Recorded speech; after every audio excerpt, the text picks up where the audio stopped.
Three, two, one. Here we go!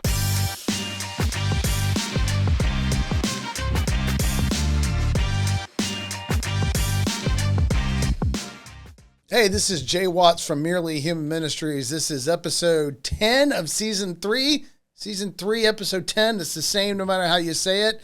And happy election season and Halloween.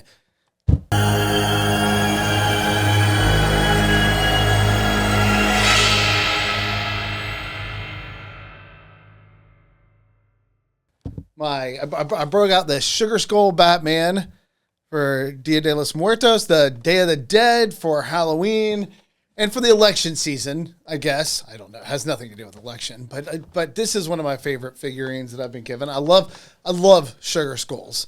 I don't know if for some people that's a cultural appropriation, not being Latino, Hispanic, or Mexican, but I love Sugar Skulls. And so the Sugar Skull Batman is a combination of two of my favorite things in this world. All right, let's talk. This as we begin today, I believe it is October 28th, year of our Lord, 2024, if I haven't lost track of things over the years, and which I have. I'm getting old and everything is blurring and it looks like small children are driving cars, which is horrifying. It's like the hardest thing about getting old is that every year I look at people driving cars and I know they're 16. My daughter's 16 and she's starting to drive and they just look like children driving cars. And driving crazy nice cars, where a far nicer car than I'll ever have working in ministry. Okay, all of that aside, we're moving into the Halloween season. We're moving to the election season. So feel free, Lisa, to put whatever Halloween fun you want to put on this one as we talk about it, as long as you get it out before the 31st. If we don't, then no, that permission is revoked. All right, so first thing I want to talk about today is, number one, I hate threads. I'm not a fan of Twitter. I think Twitter's stupid, but it sort of become institutionalized as a place where you can get quotes from people. That seems to be the main thing that Twitter does, is it provides a source for quotes for the media. It used to be that you had to go to people and ask them to provide quotes. Now you just go on their Twitter account and they're providing you quotes, and it's easy to get information or news through Twitter. It's also just an onslaught of stupidity. And so it's difficult to navigate for me. It is just so painfully dumb in the Twitterverse or Xverse, however you want to call it now, whatever. Threads was an attempt for people who hate Elon Musk to find a new place so they can complain about Zack Snyder movies and Elon Musk and J.K. Rowling and all the other things that they seem most animated about from moment to moment. Donald Trump is another thing. But the great thing about Threads is, and I think I've mentioned this on the show before, is you have the things that they hate always, Zack Snyder, Elon Musk, Donald Trump, J.K. Rowling, but then that you find out who they hate this week. And that is the fascinating part for me about the only thing I get out of Threads is I find out who they, whoever they are, hate this week. And this week, as of the taping, I believe it was on, the town hall on October 23rd with Vice President Kamala Harris and Anderson Cooper. I woke up to find out that they hate the Threadverse, whatever they are, hated Anderson Cooper today. Why did they hate Anderson Cooper? I had to find out because I was busy doing other things that night. So I went back and watched the town hall and found out that they hated Anderson Cooper because, in their words, he didn't understand the assignment. That this is not a time for good liberal people to be able to be responsible journalists and play both sides. It's their job to promote Kamala Harris so that they can defeat the evil fascist Donald Trump. Okay, you may believe that. That may be where you live. But let me tell you something about the press corps. By nature, the press ought to have an adversarial relationship with politicians. By nature, every responsible journalist ought to have an adversarial relationship with politicians. No journalist should see their job as to promote the agenda of a particular politician or particular political party. Every journalist ought to see themselves as representing the people against politicians and seeking the truth about what's going on within the political systems. We are alien to it. We are separated from it. We can't get into the meetings. We can't be there to watch them in the way that they ought to be watched. But they are elected representatives there to represent their constituency, which am us. And so we need an adversarial press corps. And salute, hats off, tip of the cap to Anderson Cooper for understanding that and performing his role as a journalist and not whatever his personal political interests are at that moment.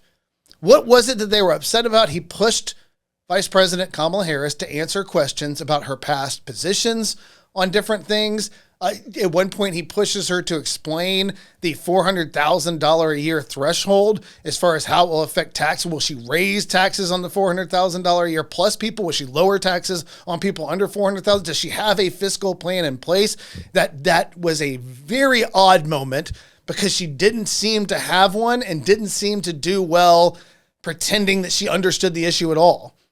She sort of deflected it and a word salad went off in a different direction. Very odd moment for her. When she was pushed back on positions that she's had in the past about her, some absolutist statements about different areas, she just seemed to get confused and frustrated that he was pushing her. And he made her say that she believes that former President Trump, now candidate Trump and representative of the Republican parties, is a fascist.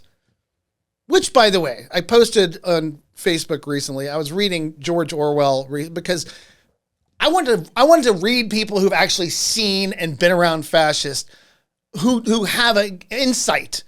I think George Orwell was an insightful man. Not just read Animal Farm in 1984, but read his essays and his other books where he talks about things. He was an insightful man, particularly about politics, particularly about the dangers of totalitarianism and fascism and communism. He was an insightful man. And he has an article that he wrote on fascism where he ends, and the quote that he gives is basically, this is one of the most poorly defined words that has ever existed, and it is now being used just to mean things that I hate. Right? It's an insult to call somebody a fascist, but not an insult with a really good definition. And he said the problem is nobody on either side will accept a working definition of fascism on either side of the political spectrum because they themselves in some way will fall into it. There's going to be some aspect of a clear definition of fascism that every political party, every political agent is going to reject for fear that they will fall into that definition. And so as a result of it, he says that the word is basically meaningless. It's emotionally meant to be somebody I don't like. He says that the closest thing that we can get to a clear definition of what most people mean when they say the word fascist has nothing to do with all of the things surrounding fascism, like an economic system, but has to do with the word bully. He said when most people use the word fascist, they're using the word bully. So in that sense, is Donald Trump a fascist? Well, if you think Donald Trump's a bully, then you can answer that yes. But is he a fascist in the term of what fascism originally meant? As it was talking about mid-20th century fascists and the governments that they put into place and the economic systems that went in place with that and the nationalist movements that went in place with that and the authoritarian movement that went in place with that. I mean, in a 2017 Munk debate between Newt Gingrich, Andrew Sullivan, E.J. Dionne, and I think Kimberly Strassel was the other one in that debate, they come to terms with this idea that if he's a fascist, he's a terrible one, in the sense that he's just the most ineffective, pathetic attempt at fascism that we've seen in the last 100 years. That he's a failed fascist because nothing that he did worked as far as establishing fascism.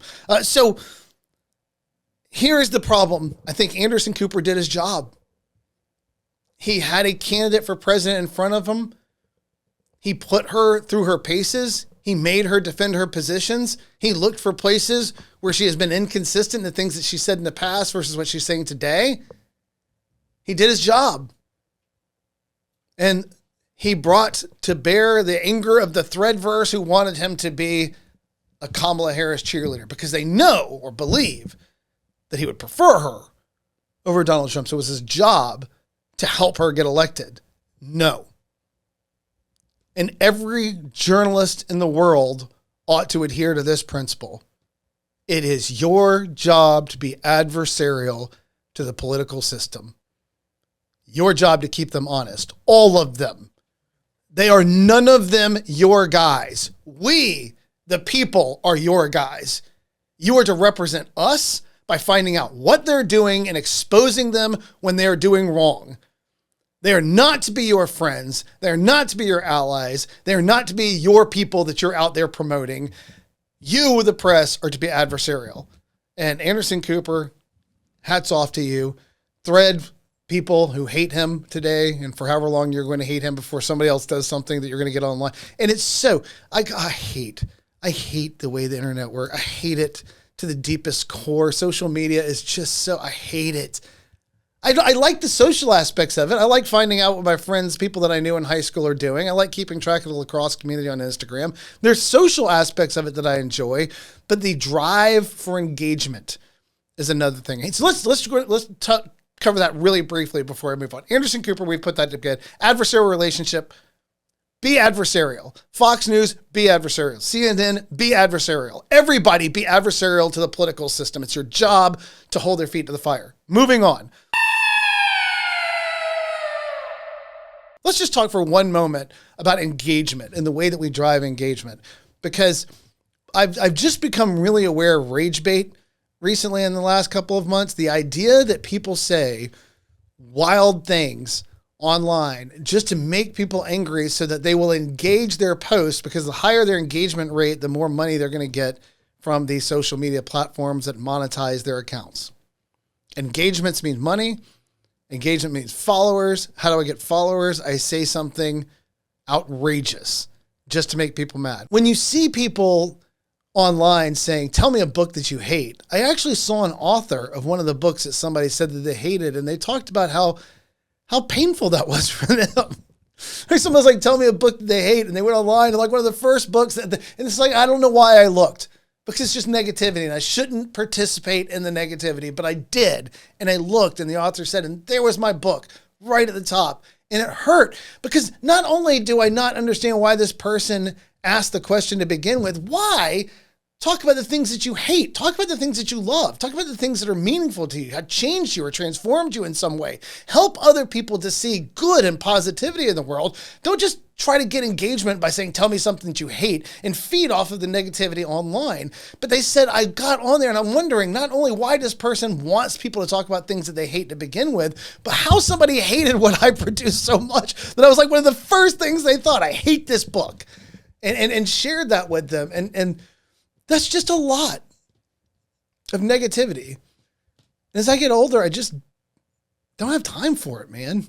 And so I just hate that social media can drive engagements by making you angry and by making you talk about the things that you hate. I just hope. I hope for something better. And that's where we're going to talk. For the rest of the show, we're going to talk about the election. Talked a little bit about it to start when we were talking about the adversarial role for the press, but for the rest of the show, we're going to talk about the election. And I want to go there as far as as difficult. Election seasons are difficult. And everybody will say this is the worst election of the year possible. The negativity. Look, people have been negative in the press since the first contested election in the United States. When John Adams ran against Thomas Jefferson because the King, George Washington, decided he didn't want to run anymore, it was ugly. And the allies were used to paint each other as ineffective in the press. They were actually using the press, by the way, to undermine George Washington as well while he was in office. But it got ugly because Washington was so beloved, he was a difficult target to take on. But once he stepped down, it was free game. And from the beginning, it has been ugly and ugly all the way through. So we're not at a place. And if you see some of the things that they talked about back then, some of the things, John Quincy Adams saying that,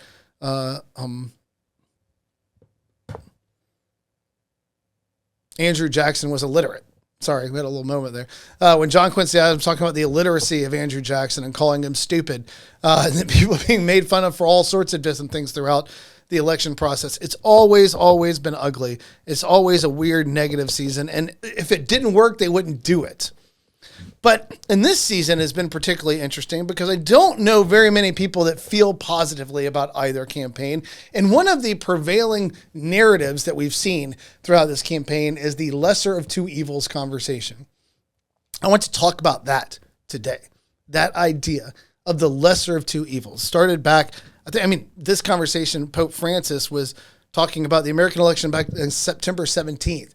And he was advising American Catholics and Americans to vote for the lesser of two evils. He says, both candidates are evil. Both candidates are evil on the issue of life. So your job is to vote for the lesser of those two evils. In Catholic belief, voting and your responsibility to your community are high priority. It's a duty that you owe.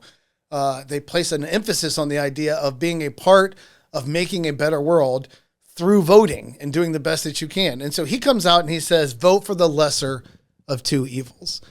And so that's what I wanted to talk about. So first of all, I want to talk about the problems with the concept of the lesser of two evils in your head as far as how we approach it. I prefer the idea of limiting evil or producing the best community possible given the options available to us than to the lesser of two evil language, and I'll explain why. And then getting to the end of how we would sort through that. I cannot endorse a candidate as the head of a 501c3. I'm not allowed to.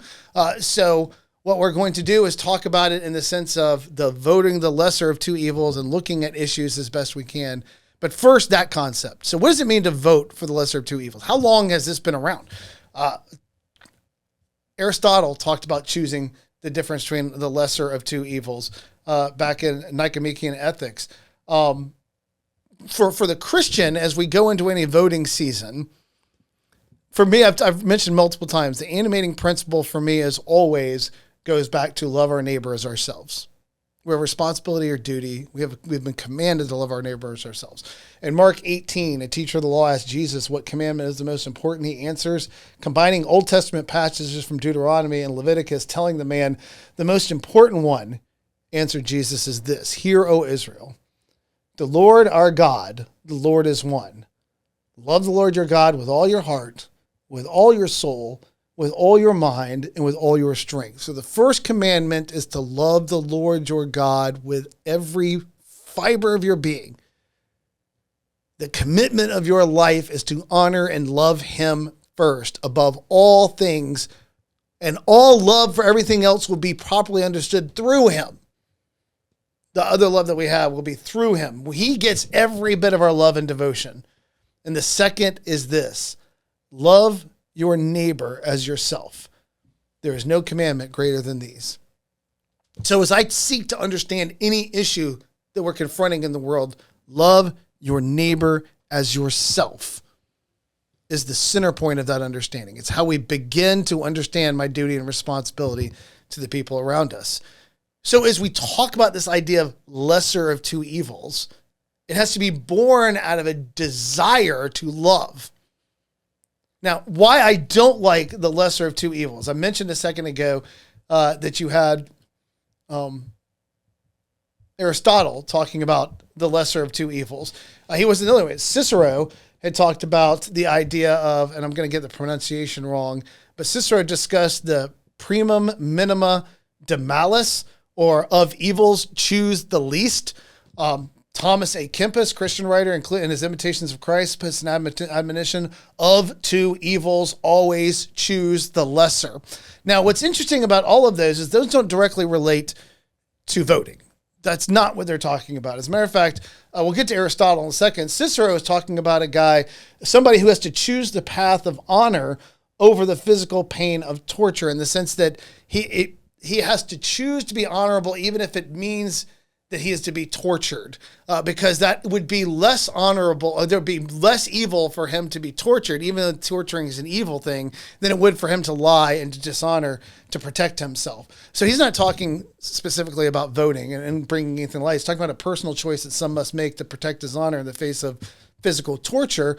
Kempis is talking about he would rather fail in our Christian duty and face the pain of purgatory, or choosing to confront the challenges of the world rather than fail in our Christian duties and face purgatory. So he's saying, choose the lesser evil, standing up to the world and facing the consequences for standing up to the world, is a lesser evil than having to face purgatory because you yourself compromised out of fear of what the world would do to you. So those are what those are talking about. Aristotle's is different. He seems to be going from his virtues, and he's saying for every virtue, there's a corruption on either side of it. Let's see, like the virtue of ignorance, the virtue of knowledge and wisdom are pursuing that.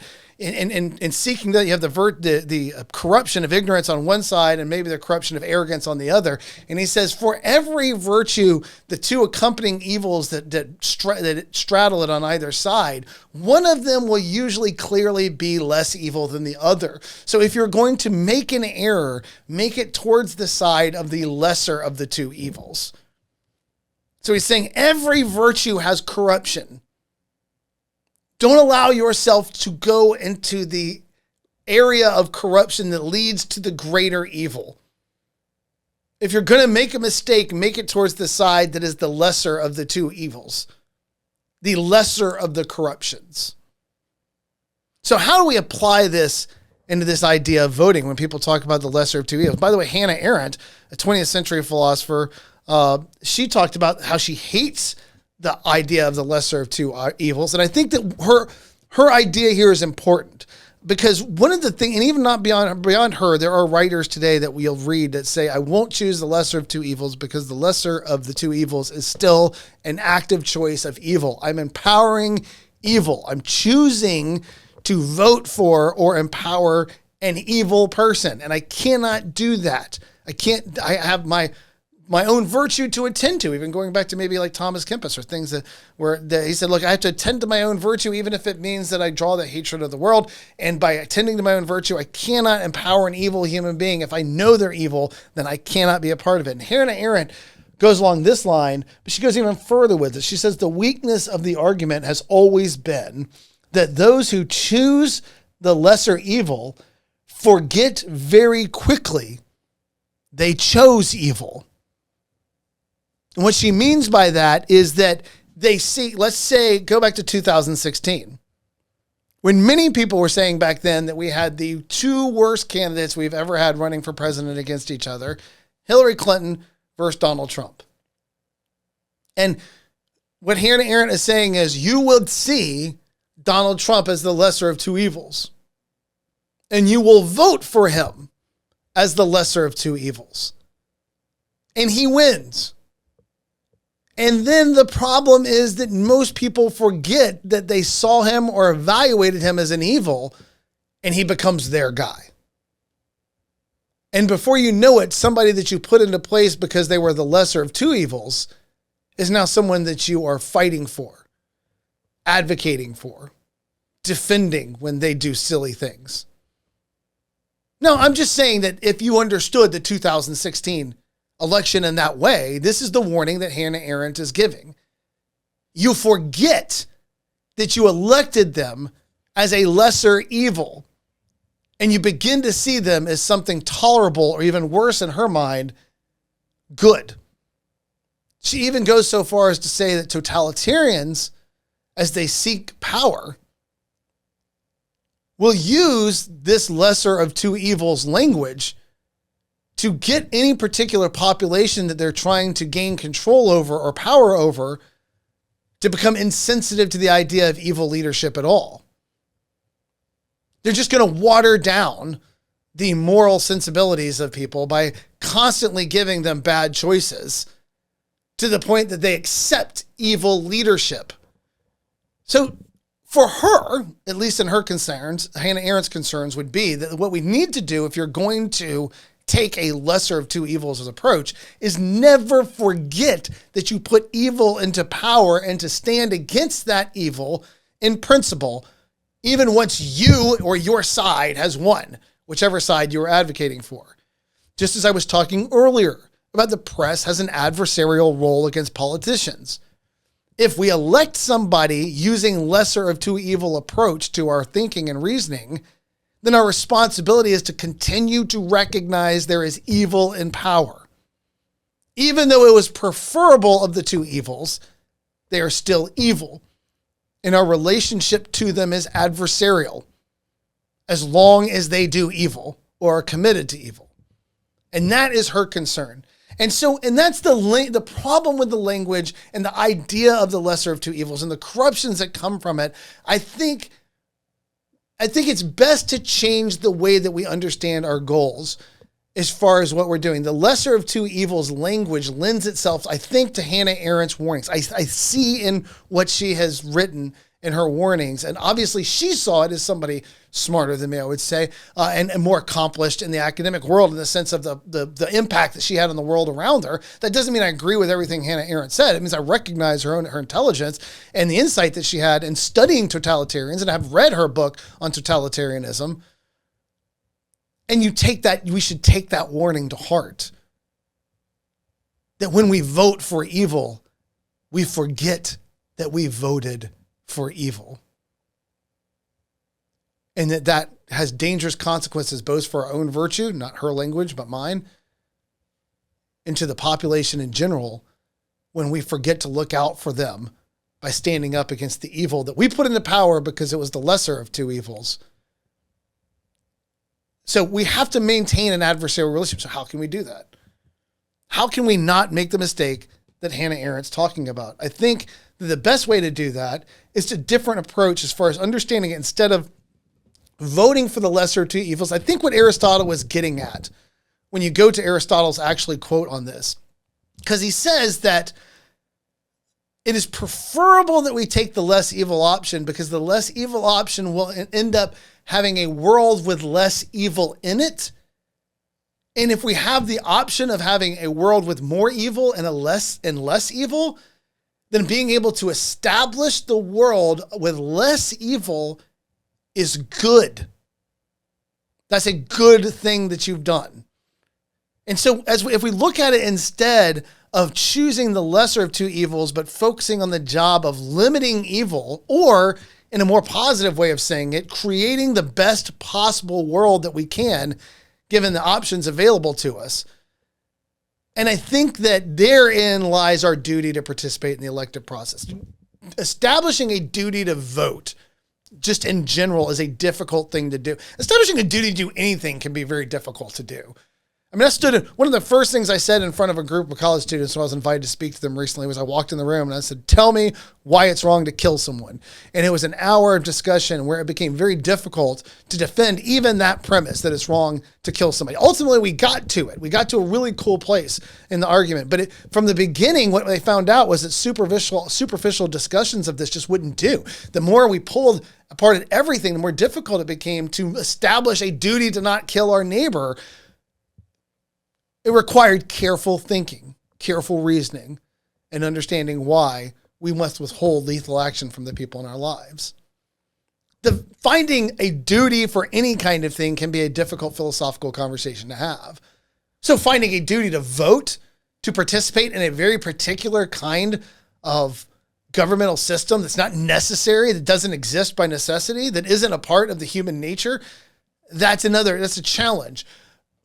But the duty to participate, if it's understood as our duty and responsibility to help bring into existence a world with the least amount of evil possible, I think that's a strong place to build our case. As Christians, we have a duty or responsibility to limit evil as best we can. I'm not voting for Kamala Harris or Donald Trump. I'm making a vote in an effort to limit evil. In my household, I have taught my kids not to worship at the altar of the executive branch anyway. I don't think that the presidents are as powerful as people would like to. They're not American kings. There's limitations on what they can and can't do. We have three branches of the government that are meant to... One of the great things about the Founding Fathers, if you read about them, is that they just didn't trust anybody. They didn't trust anyone. They did everything that they could to make it impossible for anybody to screw this up as best they could, right? They put in checks and balances with the three-headed government that they put into place where none of them was supposed to be. The executive branch is not supposed to be preeminent over the other ones. And neither is the other. The legislative branch is not meant to be more powerful than the executive. The judicial branch is not to be more powerful than the other two. They are meant to be opposing forces to keep anyone from being able to arrogate so much power to themselves that they can do something that they never wanted done when the Founding Fathers established this country, which is there will be no American king. That is not how this works. So we long ago in my family, we've talked about that do not worship at the altar of the president. The president has so limited power compared to what people act like he has. I don't believe that putting somebody in power in the presidency empowers them to get everything that they said that they were going to get. There is Congress there to stop them. There is the Supreme Court there to stop them. There are local governments there to enact actually enforcement and policies of things that are happening to you in your local community. There are school boards that are affecting your life far more than the president more often than not. So recognize that there's limitations to every position of the government and don't get caught up on that. So who are we voting for? We're voting for the person that if they come into power will be the greatest limitation on evil as best we're capable of doing at this point. I'm not voting for Donald Trump because I think he's good, and I'm not withholding my vote for Donald Trump because I think he's bad. Same thing with Kamala Harris. I wouldn't vote for her because I think she's great. I would not vote for her because I think she's bad. I would look at the two on balance, the platforms of the different parties, and see who is more likely to bring about the most evil if they have the power to pursue their agenda. And platforms still matter. There was and this was back, it's a Vox article back from 2016, but they asked I think it was, they asked a panel of experts if platforms genuinely matter. And the answer was yes, platforms matters. Representatives in Congress vote in line with their party agenda 82% of the time. The Republican representatives vote for the platform slightly more than Democratic counterparts, but both parties support their platforms. A political scientist in the same article provided evidence elected officials fulfilled 67% of their campaign promises, despite the general skepticism on that point. What they say they are going to do, they do. And so now we have to look at their platforms and say, all right, more often than not, they're going to vote. Almost 90% of the time, they're going to vote in line with their platform or the policies of their party. Approaching 70% of the time, they're going to fulfill their their promises they made during the election as best they can. They're going to pursue that. So which party, which platform is more likely to limit evil? That's the question that we have to ask. Which platform, if enacted in the United States, is more likely to produce a world with less evil than the other? What is the good that I can do? What is the best environment for my family and for my community that I can bring into reality through the power of my vote, or attempt to, as best I'm capable of doing it? Participate in bringing about a world with less evil than it would with another power. Now that then becomes a different discussion. Because number one, it takes away this idea of I'm voting for the lesser of two evils, because I'm not in that sense putting evil into power intentionally and then forgetting, as Hannah Arendt said, that I've done so.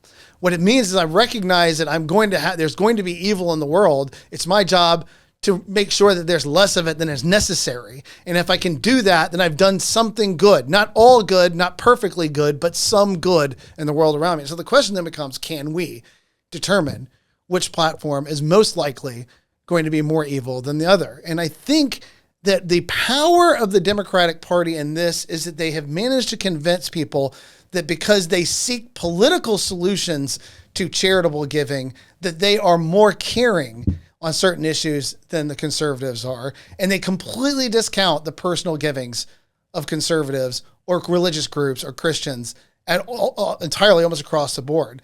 There have been books written about this issue, articles written about this issue where they confront who gives the most to charity, who is most active in charity. You can have anecdotal evidence. I believe it was many years ago now, George Clooney was doing an interview where whoever it was he was interviewing, started bashing Christians when he was doing work in the Darfur to alleviate the effects of what was going on in Sudan as far as the not just genocide of the things that were happening, the killing, the mass murderings of people, but also the immigrants and the immigration of people to try to move towards safety.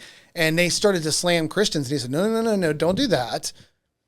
When I needed help, it was Christian communities that were there for me at that time. They showed up, said, I don't do that. I don't score cheap political points by making fun of the people that I disagree with in that sense, because it was Christians that gave me the money. Christians that were on the front line helping to try to make a difference in the areas where I was worried or concerned about.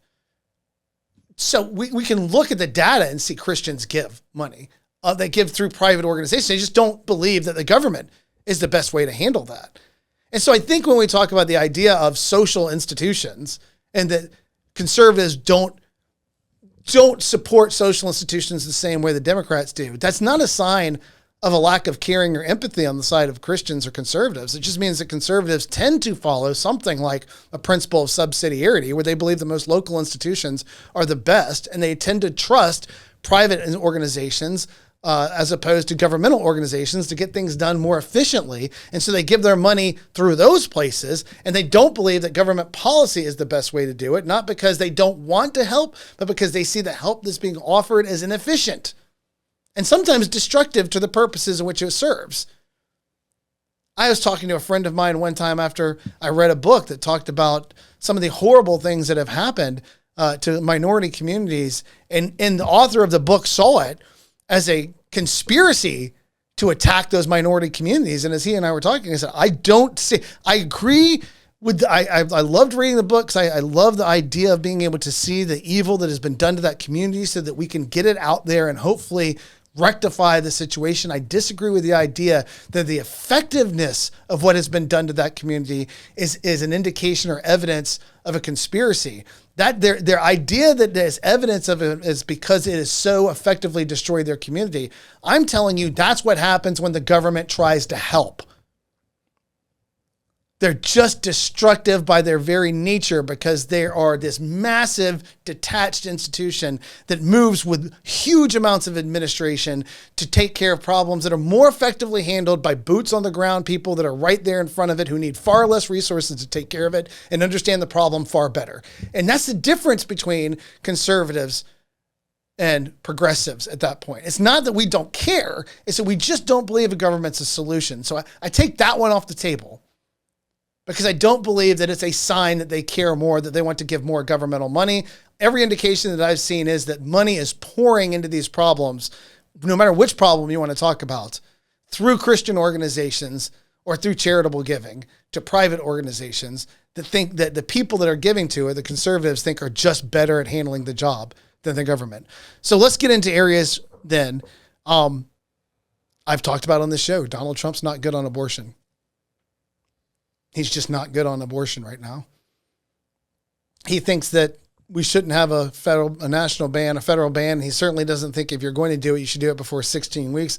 Over 90% of abortions already happen. He's not seriously trying to limit abortions at that point. He would veto, he said, anything that was tried to be done on a federal level. He wants it to stay at a state level, and he still thinks he's against state bans, total against abortion. He's just not good on the abortion issue. He's lost interest in it, doesn't believe it's good for him. And if he wins the election by abandoning the abortion issue, it's not going to be great for pro-lifers going forward, because it means that you can leave us to the side and we're going to have to find a way to impact elections with a president that's established that you can turn your back on us and we're still going to put you in office. But Vice President Kamala Harris wants to restore more freedom and more abortion rights that existed in the Roe v. Wade era. She wants to do that on a federal level, and go to Abortion Justice Now and look at their website and see the kind of legislation that people are trying to push. So on that particular issue, for me, am I going to vote for somebody who's not on my side, doesn't believe the things that I do about abortion, won't support a federal ban on it, but isn't going to seek to expand abortion rights or to solidify them in some way at a federal level that is going to make it difficult for states to exercise their rights locally to be able to restrict it within their own borders? Or am I going to support more evil by putting somebody into power that is going to seek to change or transform the federal approach to abortion for generations to come, to set us up as one of the most permissive nations on the face of the earth, where we would join 5 or 6 other countries or nations in the world that allow abortion without limitation and see it as a fundamental right for a woman to be able to destroy her child before it's born. Well, one of those is far more evil than the other. One of those is bound to cost lives, not just now, but for generations. And so as I have to think about what I'm going to do, I have to consider that option. What does it mean to be a human being is another question that animates me in my work. And we have different ideas about what human beings are in general, as far as when we look at how we parse out things, like how we understand the transsexual agenda as it is explained through Kamala Harris. Now, this doesn't mean I'm anti-trans. I do think in the grossest terms possible, when Dave Chappelle talked about the idea that he knows that trans people are serious because they're willing to destroy their body. They're willing to transform. They're willing to remove properly functioning sexual organs and just destroy them in pursuit of some satisfaction of an internal drive. He says that demonstrates to me that they're really going through something. That whatever is this confusion that's going on inside of them is not fake, it's real. Although it's a very small group of people. But then the question then becomes, as Kamala Harris has said, I'm going to make sure that prisoners have access to transition while they're in prison, paid for by federal money. I don't support that. Nor do I think that that's likely to produce something good. Or I think that, and also the same sort of freedom to transition that they want to be able to go to young people and to minors. Again, I don't think that's good. I think that young people are confused. Douglas Murray, who wrote about this, an atheist, but a conservative and a homosexual, said, most of the time when we look at this in the Madness of Crowds, he talks about the idea of these young people who are struggling with their identity. If left alone, a young man who thinks he's a woman and matures as a man often finds out he's just gay. And for Douglas Murray, who's a gay conservative, he says, I don't think that's a problem. I certainly don't think it's a problem that we should be mutilating them or putting them on suppression of their maturation process so that we can alter them physically and emotionally and chemically for the rest of their lives to prevent them from growing a little older and figuring out they're not a woman inside of a man's body. They're just gay. So you have people already pushing back against this to say, look, this, from a non-Christian point of view, you're doing something destructive.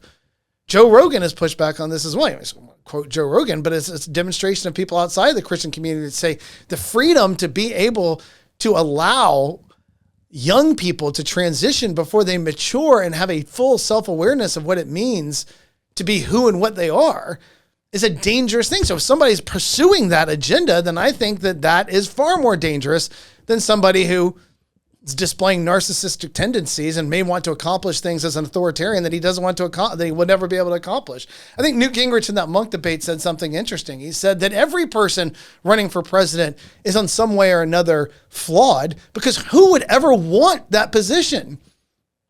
Who has such confidence that anybody that I know that's properly humbled about how they can handle any particular situation would never want the authority that people are seeking in the presidency of the United States? He said the idea that these are people that are just service-minded are ridiculous. He said the people who are running for presidency are people who have an insane amount of confidence in their ability to do things that you just can't get accomplished. They are kind of authoritarian by nature. They believe themselves to be in some way or another supremely capable of running the United States. And I think Newt Gingrich asks an interesting question. What reasonable person wants that job?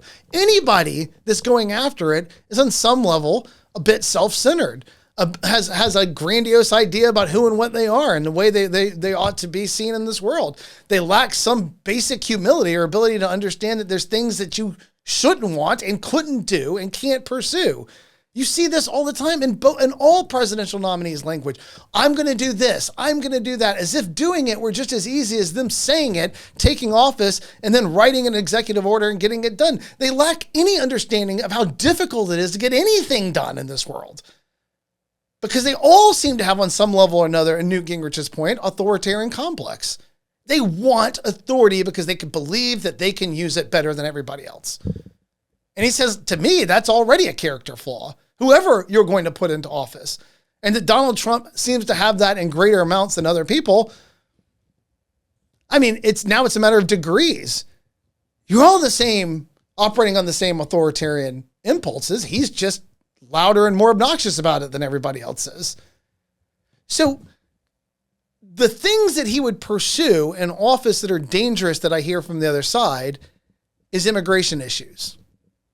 And there is a case, by the way, that's being made by some people that I heard this on BBC Radio, and I actually heard this on NPR as well, where they were talking about a case being made for why the American economy has recovered better than every other economy in the world post-COVID.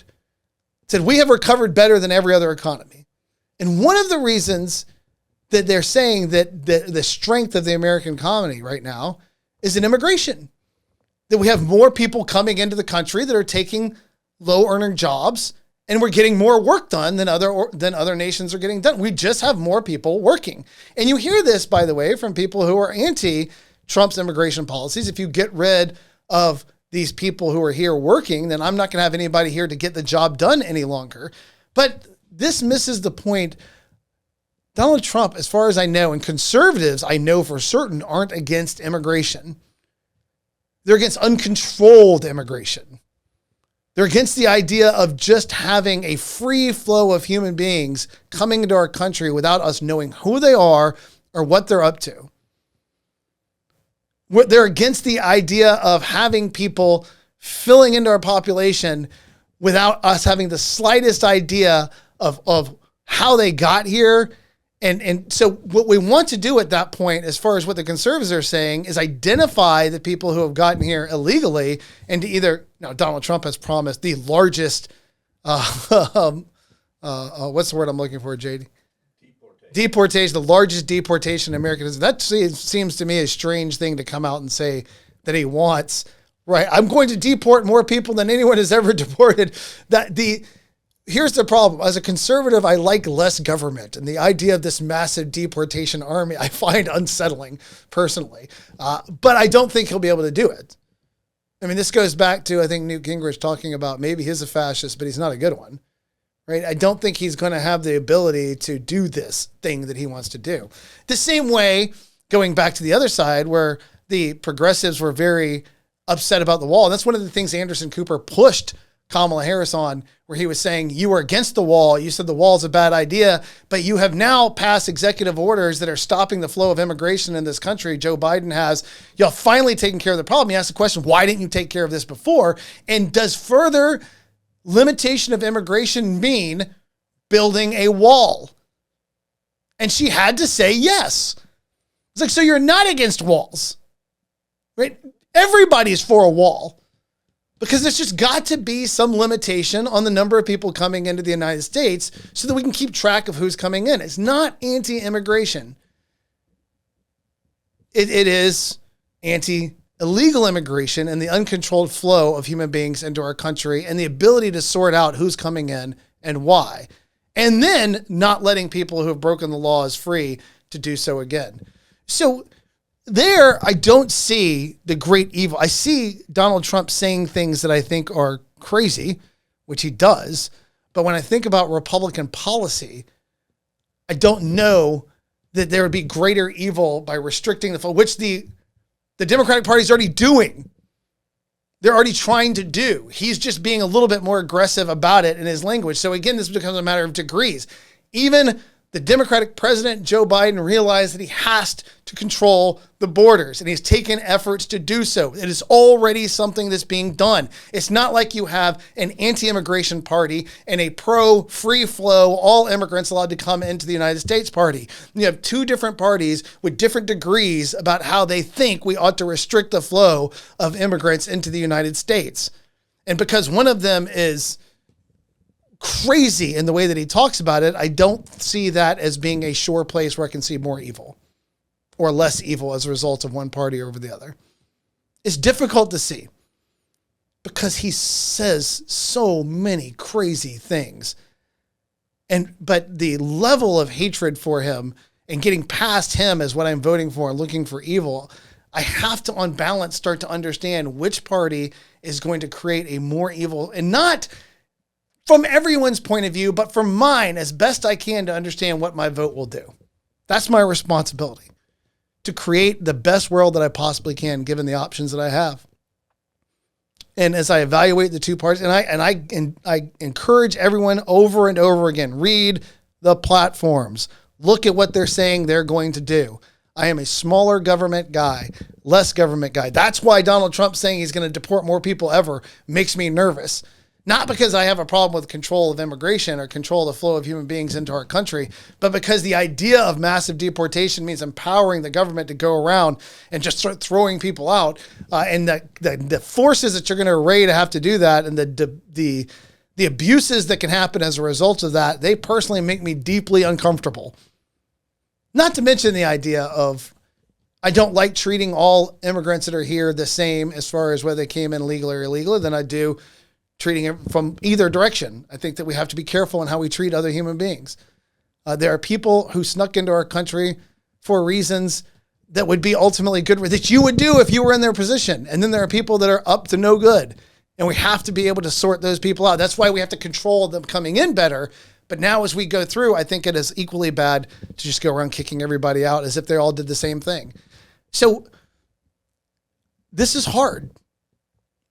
But interestingly enough, this is exactly the work that the founding fathers wanted us to do. For whatever flaws these people had, and they were deeply flawed human beings like we all are, they believed that the kind of government that they were forming required an informed populace, required people who worked hard to understand what was going on in their government, to understand what the different parties and the different candidates were promising to do, to understand the limits of government in society, and to vote accordingly. They wanted people to be informed. They were terrified of an uninformed electorate. They saw that as ultimately going to be the most destructive thing that can happen. They weren't fond of populism either. They weren't fond of the idea of running around and just whipping people up into frenzies of emotion to get them to vote the way that you want from moment to moment. And so the best thing that we can do to limit evil in our society is to inform ourselves as best we can about the policies of the two competing parties and ask ourselves this question: if this party is empowered over that party, are we more or less likely to see greater evil in our society as it pertains to issues of life, as it pertains to issues of freedom of speech, as it pertains to how we allow our children to be treated, how we control the rights of people, all of these things? What is the party that's going to do the best here? That's our duty and responsibility, to create a society with the least amount of evil that we're capable of creating, given the choices that we have. I know the issues that most animate me and where I think the parties that are going to be, I wish they would all moderate their language on abortion. I wish both parties would revisit this issue. And not just that issue, but understand that once we devalue life in one place, it becomes too easy to devalue everywhere else. Once we look at one group of human beings and say, you don't count as one of us, and which we're doing with the unborn, then it becomes easy to do that across the board. So I don't see abortion as an issue all by itself. People will say, well, you're a one issue voter. I'm like, no. I'm a one idea voter in the sense of that I think that one issue is so important that to lose sight of it, that we ultimately lose sight of all the things that government is supposed to be legitimately doing. And that idea is that every human being ought to be treated with dignity and respect, barring from Immanuel Kant. Let's just say that they should be treated as an end in and of themselves and not as a means to anybody else's end, that they have dignity and equal value. And from the moment they come into existence until the time they die, one of the only legitimate roles that government serves, or the first and most primary role that they serve, is to protect the life and liberty of that individual. I take that very seriously.